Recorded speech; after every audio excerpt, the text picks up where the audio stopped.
yung update natin dito kay Tropical Depression Enteng for today, September 1, 2024. So kanina ngang 8 a.m. ay naging bagyo na nga yung minomonitor nating low pressure area.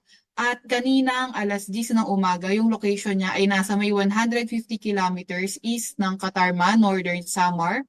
Ito ay nagtataglay ng lakas na hangin na 45 kilometers per hour malapit sa sentro at bugso na abot sa 55 kilometers per hour. So, kumikilo sa direksyong northwest with a speed of 30 kilometers per hour. So, may kabilisan nga itong bagyong ito.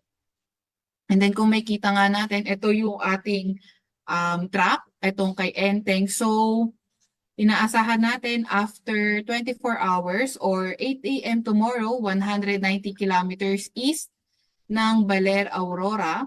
And then, 8 a.m. September 3, nasa 145 kilometers east ng Apari, Cagayan. At pagdating naman ng September 4, 8 a.m., nasa may vicinity ng Calayan, Cagayan. So,